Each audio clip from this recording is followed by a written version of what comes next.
Modern Tamil Nadu நேயர்களுக்கு வணக்கம். நான் உங்கள் பன்னீர் பெருமாள். இது நுண்ணரசியல். தமிழ்நாட்டில் அரசு பள்ளி ஆரம்ப பள்ளி மாணவர்களுக்கு காலை உணவு திட்டம் அறிமுகப்படுத்தப்பட்டுச்சு. காலை உணவு திட்டம் அறிமுகப்படுத்தப்பட்டப்ப தமிழ்நாட்டில் ஒரு நாளிதழ் கக்கூஸ்லாம் நிரம்பி வழியுது அப்படின்லாம் எழுதுனதெல்லாம் கூட பார்த்தோம். அந்த திட்டம் ஒரு வெற்றிகரமான திட்டம் அப்படிங்கிறத ஆரம்பத்தில் இருந்தே இந்த மாதிரி பலரும் எதிர் பிரச்சாரங்களை செஞ்சாங்க. ஆனால் அதுக்கு பிறகு பல நாடுகள், கனடா உட்பட வளர்ந்த நாடுகளே தமிழ்நாட்டை பின்பற்றி காலை உணவு திட்டத்தை வழங்கினாங்க. இந்த காலை உணவு திட்டத்தால் தமிழ்நாட்டில் நடந்த மாற்றம் என்ன அப்படிங்கிறது இன்னைக்கு தரவுகளோட வெளியே வந்திருக்கு. அது என்னலாம் அப்படிங்கிறதான் நாம் இப்போ பார்க்க போகிறோம்.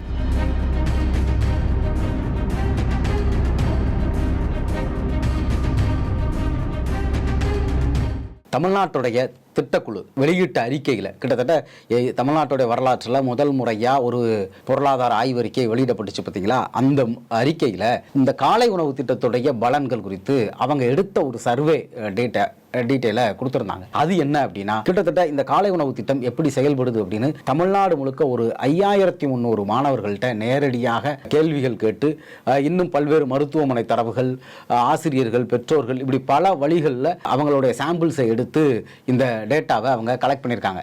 இந்த 5300 மாணவர்கள்ட்ட எடுக்கப்பட்ட டேட்டாவின்படி என்னென்ன மாற்றங்கள் நிகழ்ந்திருக்கு அப்படின்னா, பள்ளி மாணவர்கள், அந்த இளம் பருவத்தில் ஆரம்ப பள்ளி மாணவர்களாக இருக்கக்கூடியவங்களுடைய மிக முக்கியமான சிக்கல் கவனக்குறைவாக இருக்கும். ஒரு பாடம் நடத்திக்கிட்டு இருக்கிறப்ப இவங்களுக்கு இருக்கக்கூடிய அந்த பசியோ, காலையில் சாப்பிடாம வரதுனால ஏற்படக்கூடிய இந்த சோர்வுகள் காரணமாலாம் கவனக்குறைவாக இருப்பாங்க.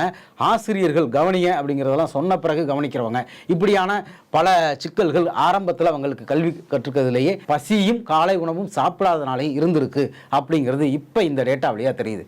இந்த காலை உணவு திட்டத்துக்கு பிறகு பாடத்தை கவனிங்க அப்படின்னு சொல்லி கவனிக்க வைக்கக்கூடியவங்களுடைய எண்ணிக்கை, பாடத்தை கவனிக்கிறது உள்ள இந்த விகிதாச்சாரம் அப்படிங்கிறது 85.8% 93.7% இந்த இடைப்பட்ட காலகட்டத்தில் கூடியிருக்கு. அதே மாதிரி எந்த விதமான அறிவுறுத்தலும் இல்லாமல் நம்ம ஊரில் அந்த ஃபர்ஸ்ட் பெஞ்ச் ஸ்டூடெண்ட்ஸ் இருப்பாங்கல்ல, ஃபுல்லாக அட்டென்ஷனாக இருக்கிறவங்க, அவங்களுடைய பெர்சன்டேஜ் அப்படிங்கிறதும் 91.3% 95.5% கூடியிருக்கு. அதாவது ஆரம்ப பள்ளி மாணவர்கள் தங்களுடைய பாடத்தை கவனிக்கிறதுல இந்த காலையில் சாப்பிடாம வர்றது அப்படிங்கிறது ஒரு மிக முக்கியமான சிக்கலாக இருந்திருக்கு.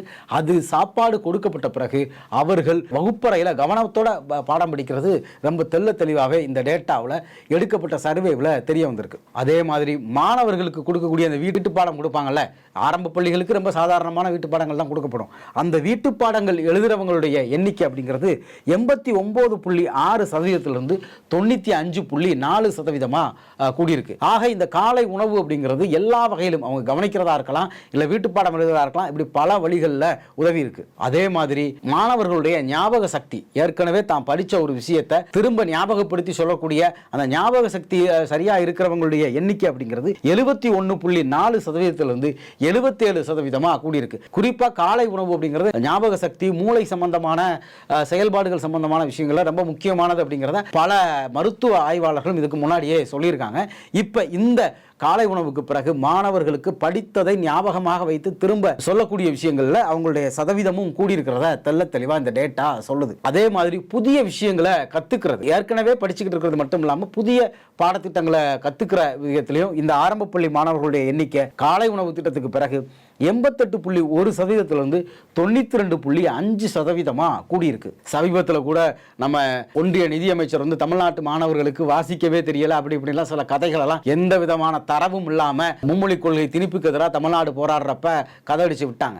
ஆனா டேட்டாவோட இந்த காலை உணவு திட்டம் அப்படிங்கிறது தமிழ்நாட்டு மாணவர்களுடைய இந்த ரீடிங் ஸ்கில், அந்த வாசிப்பும் திறன் அப்படிங்கிறத 88.9% 94.2% கூட்டியிருக்கு. எப்பவுமே இந்த பாஜக RSS காரங்க பொறுத்த வரைக்கும் கல்வி தொடர்பான விஷயங்கள்ல கதைகளை மட்டும் சொல்றது அவங்க வழக்கம்.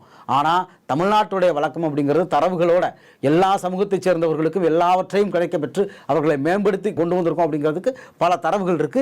அது இவங்க சொன்ன அந்த பொய்யான கதைக்கு பதிலடியாக தான் இந்த டேட்டாவே சொல்லியிருக்காங்க அப்படின்னு கூட நம்ம இதை எடுத்துக்கலாம். அதே மாதிரி பேசும் திறன், இந்த ஆரம்ப பள்ளி மாணவர்களுக்கு பேசும் திறன் அப்படிங்கிறது இந்த காலை உணவு திட்டத்துக்கு பிறகு 92.9% 95.9% கூடியிருக்கு. கையெழுத்து அப்படிங்கிறது இந்த குழந்தை பருவத்திலேயே உருவாகக்கூடிய ஒரு முக்கியமான விஷயம். அந்த ஹேண்ட் ரைட்டிங் ஸ்கில் அப்படிங்கிறதும் 90.2% 93.4% கூடியிருக்கு. இது வந்து நாம சொல்லக்கூடியது அப்படிங்கிறது இப்படி பர்சன்டேஜ் வழியில் கூடியிருக்கு அப்படின்னு நம்ம சொல்றோம். இது வந்து அரசாங்க தரவுகளாகவும் இருக்கு, பல ஆங்கில இதழ்களில் கட்டுரையாகவும் இருக்கு. இது எப்படி நிகழ்ந்துச்சு அப்படிங்கிறதை நம்ம பார்க்கணும். ஆரம்பத்தில் 2022 1545 பள்ளிக்கூடத்தில் 1.14 லட்சம் மாணவர்களோட தொடக்கப்பட்டு 2023 31,008 பள்ளிக்கூடத்துக்கு விரிவுபடுத்தப்பட்டு கிட்டத்தட்ட 17 லட்சம் மாணவர்களுக்கு இந்த காலை உணவு கொடுக்கப்படுது. இதன் வழியாக இந்த காலை உணவில் கொடுக்கக்கூடியது அப்படி இருக்குது பார்த்தீங்களா, அது ஏதோ மாணவர்கள் வர்றாங்க அவங்களுக்கு நாம ஏதோ ஒரு சாப்பாடு போடுறோம் அப்படிங்கிற மாதிரிலாம் இல்லாம மாணவர்களுக்கு அந்த இளம் பருவத்தில் தேவையான ஊட்டச்சத்துக்களை விகிதாச்சார அடிப்படையில் இந்த உணவு வந்து கொடுக்குது. அந்த காலை உணவு அப்படிங்கிறதுல 293 calories, 9.85 gram protein, 5.91 gram fat, 20.41 gram iron இரும்பு சத்து, 1.64 கிராம் வந்து கால்சியம், இரும்பு சத்து, கொழுப்பு சத்து, புரதச்சத்து, கால்சியம், கலோரிஸ், இப்படி இதெல்லாம் எந்தெந்த வகையில் தேவைப்படும் அப்படிங்கிறத அளவிட்டு காலை உணவு திட்டத்துக்கான மெனுவை வடிவமைச்சிருக்காங்க. இப்படி அவர்களுக்கு தேவையான ஊட்டச்சத்தை தேவையான விகிதத்தில் கொடுக்கறதுனால தான் இந்த பேசும் திறன், வாசிக்கும் திறன், கவனிக்கும் திறன், இப்படி எல்லா வகையான திறன்களும் இந்த அடிப்படையில் குழந்தை பருவத்திலேயே மாணவர்களுக்கு மேம்பட்டிருக்கு. குறிப்பாக ஏழை எளிய மக்கள் பயன்படுத்தக்கூடிய அரசு பள்ளி மாணவர்களுடைய கல்வி கற்றுக்கும் திறனை இந்த காலை உணவு அப்படிங்கிறது மேம்படுத்தியிருக்கு அப்படிங்கிறது இந்த டேட்டா வழியாக நமக்கு தெரியுது. இந்த டிசம்பர் 2023-24 இந்த காலகட்டத்தில் இந்த கற்கும் திறன் மேம்பட்டது மட்டுமல்ல, இந்த அரசு பள்ளி ஆரம்ப பள்ளி மாணவர்களுடைய மருத்துவமனைக்கு செல்லக்கூடிய விகிதம் இருக்கு பார்த்தீங்களா, மருத்துவமனையில் ஏதாவது உடல்நிலை சிக்கல் காரணமாக அட்மிட் ஆகிறது அப்படிங்கிறது 63.2% குறைஞ்சிருக்கு. அதே மாதிரி இந்த தொடர் உடல்நிலை பாதிப்பு அப்படிங்கிறது, உடல் சோர்வாக இருக்குது, அடிக்கடி காய்ச்சல் ஏற்படுறது, ஏதோ ஒரு வகையிலான இந்த உடல்நிலை பாதிப்பு வந்து ஆரம்ப பள்ளி மாணவர்களுக்கு அதுவும் அரசு பள்ளி மாணவர்களுக்கு ஏற்படுறது 70.6% குறைஞ்சிருக்கு. அதாவது உடல்நிலை சின்ன சின்ன காரணங்களால் சோர்வடைந்த சரியில்லாமல் போகக்கூடிய சதவீதம் 70.6%, மருத்துவமனையில் அட்மிட் ஆகி ட்ரீட்மெண்ட் எடுக்கக்கூடிய நிலைமைக்கு போகக்கூடிய அந்த அரசு பள்ளி மாணவர்களுடைய எண்ணிக்கை அப்படிங்கிறது 63.2% குறைஞ்சிருக்கு. ஆக இந்த காலை உணவு திட்டம் அப்படிங்கிறது வெறும் காலையில் உணவு கொடுக்கக்கூடிய விஷயம் மட்டும் இல்லை, ஒரு நேரம் பசியாத்துற விஷயம் மட்டும் இல்லாமல் அடிப்படையிலான மக்கள், ஏழை எளிய மக்களுடைய அடுத்த தலைமுறையுடைய ஒரு ஆரோக்கியமான தலைமுறையை உருவாக்குறதும், ஒரு கல்வி கற்கும் திறன் கொண்ட தலைமுறையை உருவாக்குறதும், சுகாதார பிரச்சனைகள் ஏற்படுறதை தடுக்கிறதுமா இது வெற்றி அடைஞ்சிருக்கு. இந்த காலை உணவு திட்டம் திட்டமிட்ட பொழுதே இது இவ்வாறான பல்வேறு விளைவுகளை ஏற்படுத்தும் அப்படிங்கிறதுனால தான் அதை கனடாவில் ஆரம்பித்து இன்றைக்கி ஆப்பிரிக்காவில் ஒரு யூடியூபர் கூட தன்னுடைய சொந்த செலவில் அங்கே இருக்கக்கூடிய குழந்தை தொழிலாளர்களுக்கு காலை உணவு கொடுத்து படிக்க வைக்கிற திட்டமிடலுக்குள்ளே வர்றாரு. கிட்டத்தட்ட இந்தியா முழுக்க இந்த சமூக நல திட்டங்கள் அப்படின்னு எடுத்து பார்க்குறப்ப அதுக்கு தமிழ்நாடு தான் முன்னோடி. 1920களில் அமைஞ்ச நீதி கட்சி ஆட்சியில் ஆரம்பித்து அவங்க 1000 விளக்கு பகுதிகளில் ஒரு ஆதி திராவிடர் பள்ளியில் மதிய உணவு திட்டம் அப்படிங்கிறதையும் ஆரம்பித்து வச்சாங்க.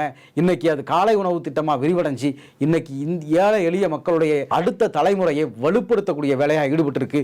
இப்படி தமிழ்நாட்டுடைய சாதாரணமான பிற்படுத்தப்பட்ட, மிகவும் பிற்படுத்தப்பட்ட பட்டியல் பிரிவு மக்களுடைய அடுத்த தலைமுறை ஒரு சுகாதாரமான வாழ்வையும் கல்வியையும் பெறுது அப்படிங்கிறது இந்த திட்டத்துடைய தொடக்கமாக இருக்கிறதுனால தான் தினமலர் மாதிரியான பத்திரிகைகள் தமிழ்நாட்டுடைய வளர்ச்சியின் மீதும் தமிழர்களுடைய பார்ப்பனர் அல்லாத தமிழ் சமூகத்துடைய முன்னேற்றத்தின் மீதும் எப்பொழுதும் ஒரு வன்மம் கொண்ட அந்த பத்திரிகை வந்து ஆரம்பத்திலே அப்படி வன்மமான பதிவுகளை வெளியிட்டாங்க. அது பின்னாடி எதிர்ப்புக்கும் உள்ளாச்சு. இப்படி பல்வேறு செய்திகளுக்கு பின்னாடி இருக்கக்கூடிய அரசியலை தெரிஞ்சுக்க நீங்கள் மாடர்ன் தமிழ்நாடு சேனலை சப்ஸ்கிரைப் பண்ணுங்க, உங்கள் நண்பர்களுக்கு ஷேர் பண்ணுங்க, மறக்காம உங்களுடைய கருத்துக்களை கமெண்ட் பண்ணுங்க. நன்றி, வணக்கம்.